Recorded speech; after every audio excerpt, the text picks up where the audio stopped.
하나님 아버지 감사합니다. 복된 날에 우리를 불러 예비자로 삼아 주셨고 우리가 믿음으로 구별한 예물을 주께 드리나이다. 우리 삶의 소중한 일부를 구별해 싸우니 아버지 예물이 주님 나라에 꼭 필요하게 쓰여지도록 하나님 복 내려 주시고 구별해 드리는 손길 그들의 삶의 자리를 하나님이 복 주시되 하늘 문을 활짝 여시고 하늘의 영적인 것 이 땅의 풍성한 것으로 복 내려 주시기를 원합니다. 오늘 시작해 또 한 주간 살아가는 삶의 자리마다 우리가 믿음으로 향하여 하나님의 영광을 드러내게 하시고 주님과 동행하며 승리하는 삶을 살게 되기를 원합니다. 우리 가운데 연약한 자, 마음이 답답한 자, 생활 속에 고통이 있는 자, 혹은 병원에 입원한 자들 한 사람 한 사람을 하나님이 기억해 주시기 원하며 하나님의 말씀 듣고 기도하며 찬양하는 가운데 하나님의 손길에 만짐받으여지고 하나님의 위로가 임하고 치료가 있고 회복이 있고 해결이 있고 승리가 있게 하여 주옵소서. 예수님 이름으로 기도하옵나이다. 아멘. 할렐루야. 예, 하나님 앞에 우리 유아 세례 받는 모습 또 세례 받는 모습이 참 보기 좋네요. 진심으로 축하하고 한 영혼들을 주께로 인도하기 위해 수고한 여러분 모두를 축하합니다.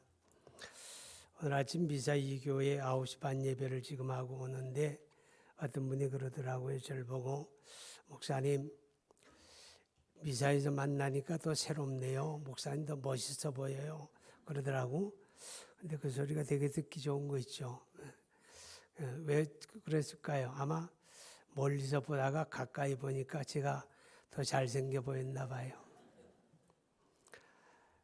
자, 우리가 어디에 있든지 그리스도 안에서 만나면 다 행복하고 좋은 줄 압니다. 참 세월이 빠르죠. 벚꽃 피고 참 봄의 향기가 가던 때가 엊그제 같은데 한여름 지나고 벌써 찬바람 불고 이제 비가 내리니까 그냥 낙엽이 다 우수수 그냥 바람에 눈 내리듯 하는 그런 모습을 보았습니다. 이러한 것이 우리는 자연의 순환이다 그러죠. 만약에 자연의 순환이 없다면 이 세상은 벌써 망했을 거예요. 근데 자연만 순환하는 건 아니고 사람도 순환을 합니다. 나고 태어나고 자라는 아이들이 있는가 하면 또 늙고 병들고 죽는 사람도 있죠. 이런 순환이 없다면 아마 인간 세상도 옛적에 끝나고 말았겠죠. 그런데 이렇게 순환이 잘 이루어지기 때문에 세상은 여전히 존속하는 것이고 이 세상은 살만한 세상이 되는 게 아닌가 그런 생각을 하게 됩니다. 오늘 죽음에 대한 이야기가 나옵니다. 여호와의 종 모세가 죽은 후에 여호와께서 모세의 수종자 눈의 아들 여호수아에게 말씀하여 이르시되 누가 죽은 후에 모세가 죽은 후에 여러분 우리가 아시는 분은 잘 알겠지만 모세가 누굽니까? 하나님의 역사에 정말 대체 불가한 그런 쓰임을 받은 사람이 모세지요. 그 하나님의 부름을 받고 430년 동안 이집트에서 노예 생활하던 이스라엘을 출애굽시키는 엄청난 일에 하나님의 쓰임을 받게 되죠.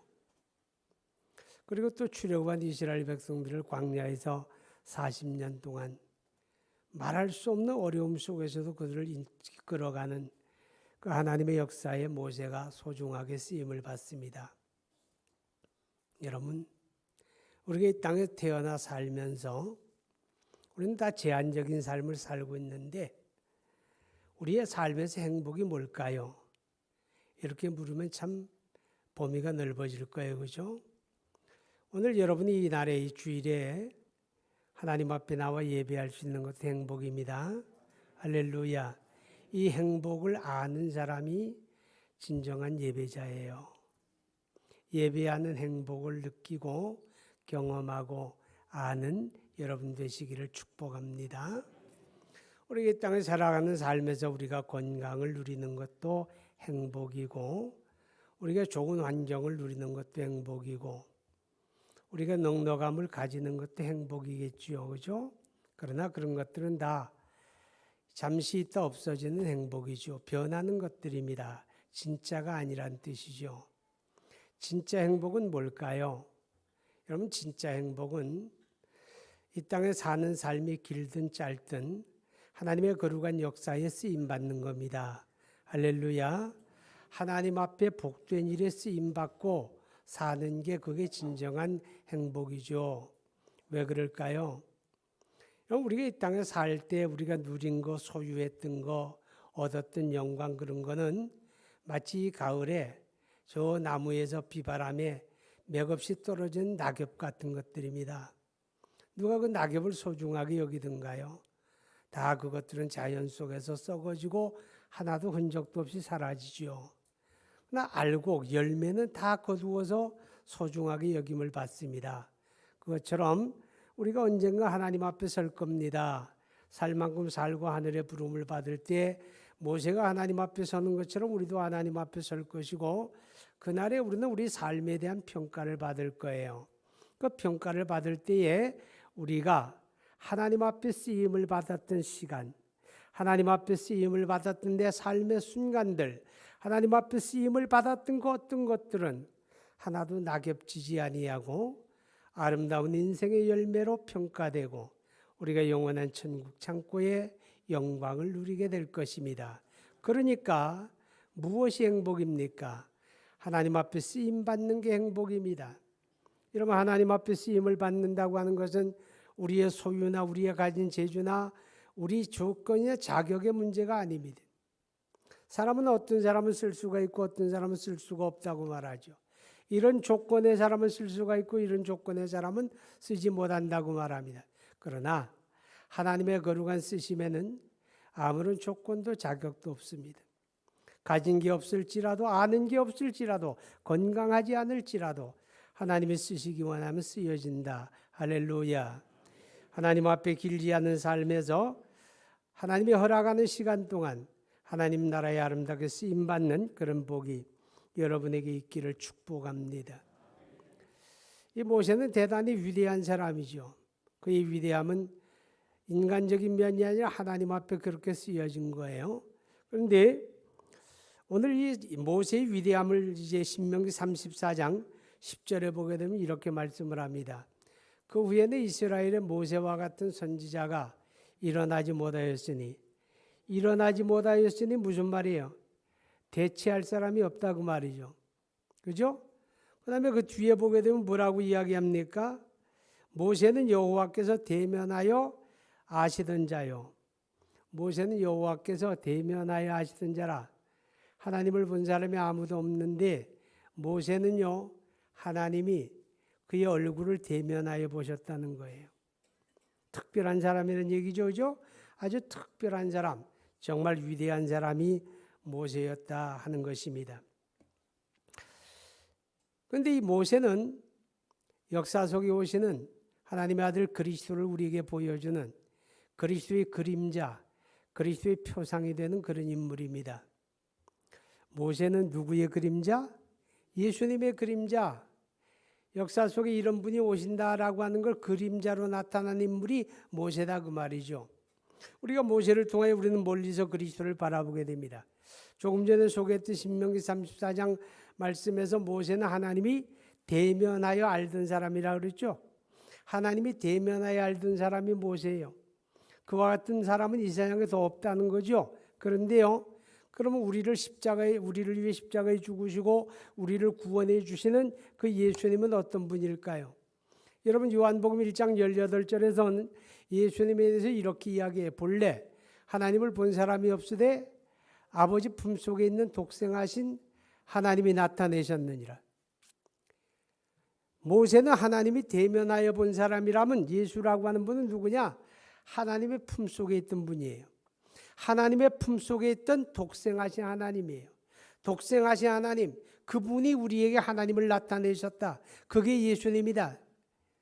그래서 모세는 바로 그런 예수님이 역사 속에 오신다고 하는 걸 우리에게 보여주는 예수님의 그림자와 같은 인물이었다라고 하는 거죠. 신명기 18장에서는 그 모세가 예언하기를 이제 한때가 되어지면 나와 같은 선지자 하나를 하나님이 일으킨다. 너희 가운데 일으키는데 따라하세요. 너희는 그의 말을 들을지어다. 바로 역사 속에 오시는 그리스도를 모세가 그렇게 예언했다. 그래서 모세는 바로 그리스도의 표상입니다. 근데 오늘 이렇게 위대했던 모세도 때가 되니 뭐 했더라? 죽었더라 그러죠. 모세가 죽은 후에 그렇게 이야기합니다. 모세가 죽었더라 그렇게 이야기하죠. 여러분 죽지 않을 수 있는 사람 있을까요? 죽지 않을 수 있는 사람은 아무도 없어요. 그래서 히브리서 9장 27절에 말씀하죠. 한 번 죽는 것은 사람에게 정하신 것이라고. 이 세상에 태어나는 모든 사람은 다 죽음의 운명을 가지게 되죠. 왜요? 인간이 범죄하고 타락했기 때문에 그렇다고 말합니다. 로마서 5장 12절에는 말씀하기를 한 사람으로 말미암아 죄가 세상에 들어오고 죄로 말미암아 사망이 왔는데 모든 사람이 죄를 지었으므로 사망이 모든 사람에게 이르렀다. 그 말을 간단히 말하면 인간이 죽음의 운명을 가진다는 말은 너도 죄인이다 그 말이에요. 너도 죄인이기 때문에 죽는다 그런 뜻이죠. 그러니까 이 세상에 태어나 살아가는 사람 가운데 죽지 않을 수 있는 사람은 없어요. 시편 49편 10절에 보면 죽지 않을 수 있느냐 이렇게 반문하는 거죠. 한 시대를 호령했던 영웅 호걸도 때가 되면 죽음 앞에 아주 무력한 자가 되고 말죠. 모세라고 하는 위대한 인물도 죽음을 맞이하게 되잖아요. 그죠? 그런데 우리가 이제 이 모세의 죽음을 통해서 교훈받아야 하는 몇 가지 내용이 있는데 그중 한 가지가 뭔가 하면 모세가 죽을 때 나이가 몇 살인지 아세요? 모세가 죽을 때 나이가 99살. 할렐루야. 모세가 죽을 때 나이가 120살이에요. 120살. 많이 살았죠, 그죠? 120살인데, 근데 그때 모세의 형편이 어땠는가 하면, 모세가 눈이 어둡지 아니하고, 모세가 기력이 쇠하지 아니하였더라 그랬어요. 이게 무슨 말이에요? 120살까지 모세가 돋보기 안 써도 잘 봤다 그 말이에요. 여전히 그 손에 하나님의 지팡이 들려 있고, 모세는 여전히 기력으로 볼 때는 이스라엘을 이끌고 요단강 건너 가나안 땅에 들어가 그 땅을 얻을 수 있는 사람이었다 그 말이죠. 여러분 돌아가실 때까지 이렇게 건강하시기를 축복합니다. 근데 이렇게 축복하면서도 마음에 걱정이 돼요. 전혀 병도 안 들고 아프지도 않고 우리 고장로님이 골고루 하지도 않고 건강하면 천국 갈 마음을 안 가지면 어떡하지? 그런 마음이 갑자기 드네. 자, 어쨌든 건강하시기 바랍니다. 건강하게 살다가 천국 가야 복이죠. 그죠? 그런데 이렇게 건강했던 모세가 어디서 죽었는가 하면 하나님의 언약을 따라 하나님의 약속을 따라 이스라엘을 이끌고 광야 40년을 다람쥐 쳇바퀴 돌리듯이 그 광야를 40년 동안 유랑을 하고 이제 그들이 지금 요단강 앞에 와 있는 거예요. 지금의 요르단이에요. 거기 머물러서 이 요단을 건너가면 약속의 땅에 들어가는 거예요. 하나님이 거기다 머물게 하면서 하나님이 인도하지 않는 거예요. 그리고 모세더러 말하기를 저 산 언덕에 올라가라 그래요. 모세가 그 산 언덕에 올라갔어요. 거기에 비스가라고 하는 산봉우리인데 거기에 올라가니까 하나님이 모세야 저 요단강 보이지? 예. 그 강 건너 한번 바라보아라 그러는 거예요. 그 비스가 언덕에서 이렇게 눈앞이 펼치는 요단 계곡이 쫙 펼쳐지는데 저 왼쪽 아래는 네겝 사막으로부터 사해로부터 그 골짜기가 다 보여져요. 건너편에 여리고가 보여주고 저 오른쪽 북쪽으로는 요단강과 또 갈릴리가 보여주고 그리고 저 유대 땅 밖에 저 서쪽 끝에는 지중해 대해가 눈에 들어와요. 하나님이 다 보여주는 거예요. 약속의 땅을 다 모세의 눈앞에 펼쳐주는 거예요.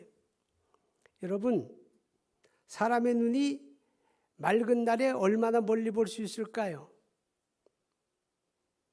맑은 날에 저 롯데 월드타워에 올라 제일 꼭대층에 올라가면 아주 멀리까지 다 보인다 그러더라고. 그런데 사람의 눈으로 볼 수 있는 건 한 50km, 40km 그 정도예요.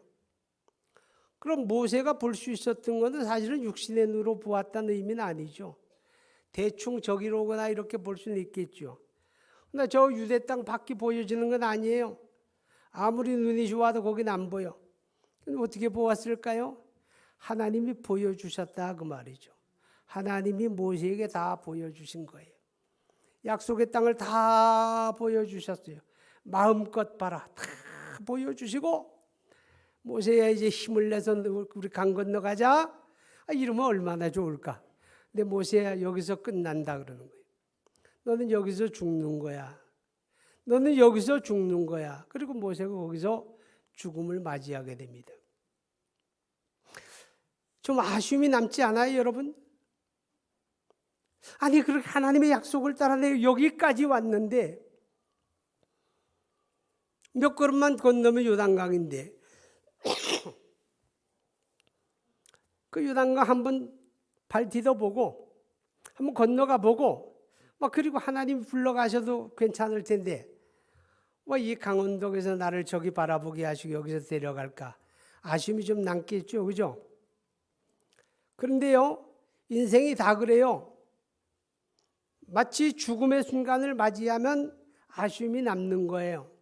한 1년만 더 살게 하신다면 내가 정말 이것도 하고 이것도 하고 이것도 한번 해볼 텐데, 그런 아쉬움이 남을 수 있어요. 여러분, 그런데 그 아쉬움은요, 그 순간이 닥쳐야 느끼는 거예요. 지금은 여러분이 안 느껴. 왜? 앞으로 살 날이 다 많다고 생각하니까. 웃기죠? 언제 갈지도 모르면서. 그러니까 아쉬움을 안 느껴. 기억하시기 바랍니다. 그 순간이 닥쳤을 때 아쉬움을 느끼지 않으려면 지금 살고 있는 순간순간 속에서 성실하게 살아야 돼요. 삶을 소중하게 여기고 살아야 돼요. 인생을 낭비하지 말고 살아야 돼요. 에베소서 5장에 말씀했죠. 세월을 아끼라. 때가 악하니라. 세월을 아끼라는 말이 뭐예요? 낭비할 여유가 없다는 거예요. 생명이 붙어 있는 동안에 우리의 영원한 날을 바르게 바라보고 올곧게 살아가야 돼요. 믿음으로 살아야 돼요. 할렐루야. 그래야 그 순간이 닥쳤을 때 아쉬움의 눈물이 안 난다 그 말이죠. 그때를 누가 정합니까?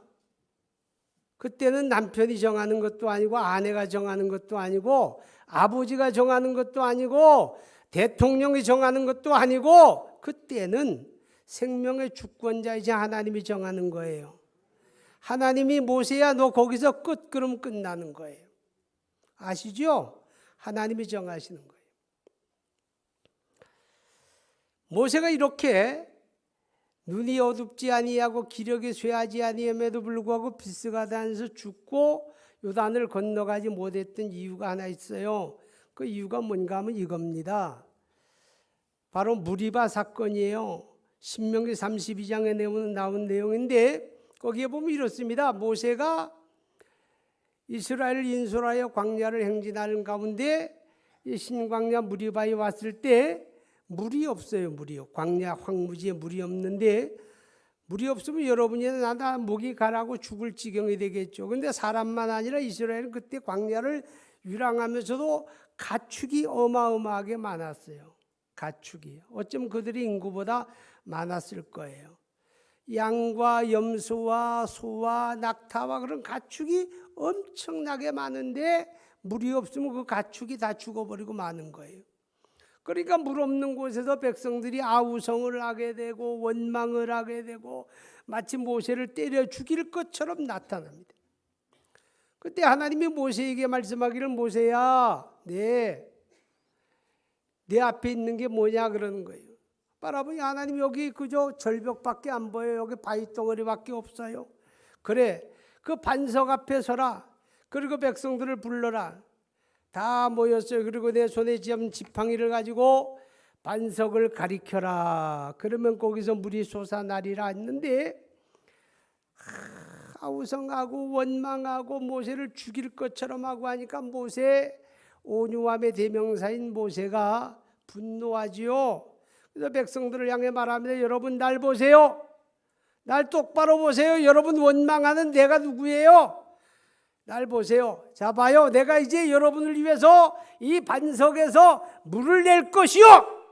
하고는 손에 들은 지팡이를 가지고 반석을 두들긴 거예요. 반석에서 물이 솟아났죠. 문제는 해결이 됐는데 성경은 이렇게 이야기합니다. 모세가 하나님께 영광을 돌리지 못했더라 그러는 거예요. 무슨 뜻입니까? 여러분 우리가 어떤 일을 할 때에 믿음으로 하지 않으면 그 일이 안 되는 건 아닌데 하나님의 영광은 받지 않는다는 거예요. 어떤 일을 했을 때 내 감정대로 내 생각대로 해도 그 일이 되기는 되는데 하나님이 영광을 받으시는 건 아니다 그 말이에요. 그래서 하나님이 모세를 그 책임을 물어서 너는 가나안에 들어가지 말고 여기서 보고 그리고 천국 가라 그렇게 말씀한 거예요. 기억하시기 바랍니다. 무슨 일을 하든지 하나님께 영광되게 합시다. 그것은 믿음으로 하는 겁니다. 믿음으로 하는 겁니다. 둘째 말씀. 모세가 죽은 후에 하나님이 길을 열었다는 거예요. 모세가 죽은 후에 하나님이 이스라엘을 인도하셨다는 거예요. 하나님이 인도하지 아니하고 요단강변에 그 수많은 백성들을 다 지들치게 하고 몇 날 며칠을 기다리더니 모세가 죽은 다음에 하나님이 여호수아를 세워서 이스라엘을 인솔하여 요단강을 건너가 약속의 땅을 그들에게 유업으로 주었다. 이런 말씀이잖아요. 그렇죠? 누가 죽기를 기다린 거예요? 누가 죽기를? 모세가 죽기를 기다린 거예요. 여러분 우리가 살아가는 삶에서 뭔가 답답할 때 있지 않아요?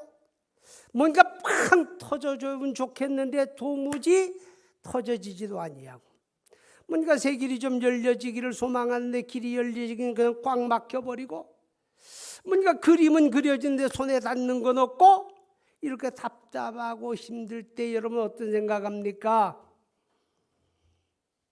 여러분 죽을 게 죽어야 열리는 거예요. 하나님이 인도하지 아니하고는 그들 스스로가 요단을 건너갈 수가 없어요. 하나님이 인도하셔야 요단을 건너서 약속의 땅에 들어가 그 땅을 유업으로 받는 거예요. 우리 삶에도 마찬가지예요. 내가 꿈을 꾸고 목표를 정하고 내가 몸부림을 친다고 해서 이루어가는 게 아니라 하나님의 인도하심이 있어야 길이 열리는 거예요. 할렐루야. 하나님의 인도하심이 있어야 길이 열려요. 하나님이 언제 인도하시느냐? 여러분의 삶 속에 나의 삶 속에 내 마음 속에 내 생활 속에 죽어야 할 것들이 죽어져야 하나님이 인도하시기를 시작합니다. 죽어야 할 것이 죽어야 요단강이 열리는 역사가 있는 거예요. 그 죽어야 할 것들이 뭐예요? 어떤 사람은 자기 삶에서 끊어지지 아니하는 죄일 수가 있습니다. 수없이 하나님 앞에 잡아가면서도 끊어버리지 못하고 반복하는 그것들. 어떤 사람에게는 교만이 있어요. 교만. 나 같은 사람이 무슨 교만이 있겠어요? 혹시 그러지 않습니까? 여러분 가정에서나 교회 공동체 안에서나 직장에서나 어느 날부턴가 내 목소리가 커지고 있다. 그런 생각 한번 해본 일 없으세요? 목소리가 커진다는 건 뭐예요? 자꾸 뭔가를 주장하려고 한다는 거예요. 목소리가 커지고 주장하기를 원하는 건 교만하다는 뜻이에요. 교만하기 때문에 목소리가 커지고 주장하는 거예요. 언제부터 그렇게 교만해졌는가 한번 생각해 보셔야 돼요. 내 주머니에 두둑해지기 시작하는 그때부터 내 목소리가 커지지 않았는지 생각해 보셔야 돼요. 내 집안 살림살이가 형편이 펴지는 그때부터 혹시 목소리가 커지지 않았는가 한번 살펴보아야 돼요. 주머니가 두둑해지고 살림살이가 펴지고 집안이 잘 되어질수록 겸손하고 겸손해져야 돼요. 할렐루야. 어떤 사람은 고집이라고 하는 게 죽어지지 아니하기 때문에 하나님의 인도하심이 멈추어 있는지도 몰라요.